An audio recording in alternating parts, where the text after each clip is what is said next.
de harkis, fidèles à la France. Mais cette action humanitaire n'est pas sans arrière-pensée.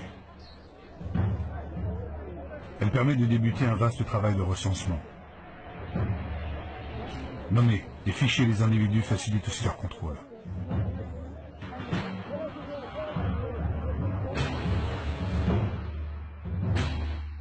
Dans ces villages, les militaires vont armer des bénévoles. Ce sont les groupes d'autodéfense. Chaque volontaire reçoit un fusil.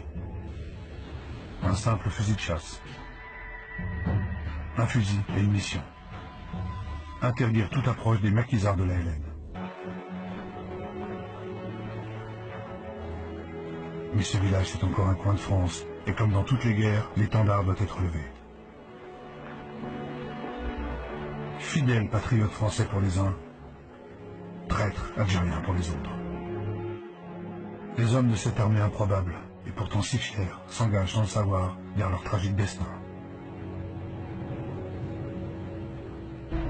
La deuxième zone créée par les militaires est la zone de pacification. Là encore, le ministre vient lui-même armer la population pour qu'elle se défende de l'ALN. On lui fait allégeance, on lui baise la main. Lacoste, l'ancien résistant, n'a pas compris que l'ordre du vieux monde est en train de changer.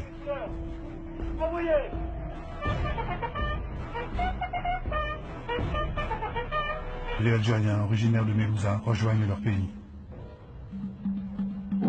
Certains choisissent de s'engager dans les sections de harkis de l'armée française.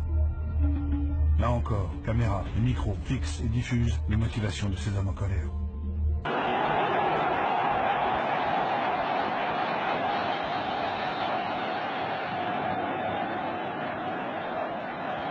Je vous ai compris.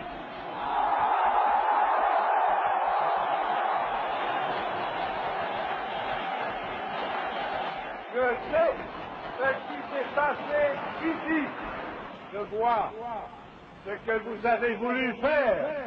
Je vois que la route que vous avez ouverte en Algérie, c'est celle de la rénovation et de la fraternité. Un pas que la France n'a jamais fait en 130 ans de colonisation. Donner aux musulmans les mêmes droits et les mêmes devoirs qu'aux Français. Et pour cela, vous inscrire sur la liste électorale. Or, il s'agit bien d'approuver une nouvelle constitution pour la France. Et elle va donner au président de la République d'immenses pouvoirs.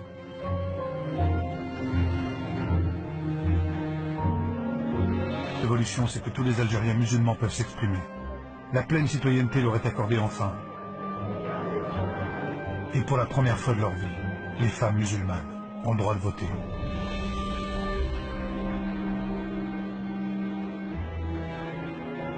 Alors malgré les pressions du FLN qui dénoncent le référendum, cet appel au dialogue avec le FLN a jeté le trouble chez les Français.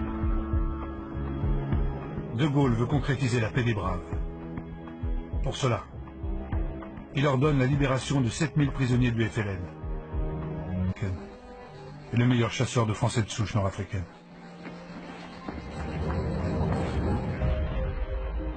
De Gaulle est-il en train de gagner la guerre? L'armée de libération nationale est considérablement affaiblie. Il est sans ambiguïté. 6 millions de votants répondent oui et à peine 16 000 répondent non.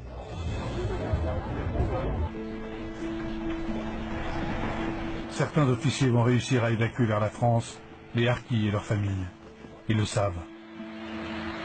En Algérie, ils sont voués à la vengeance. De Gaulle, pourtant, va ordonner leur désarmement. Il craint en effet que l'OAS ne récupère les harkis dans ses rangs.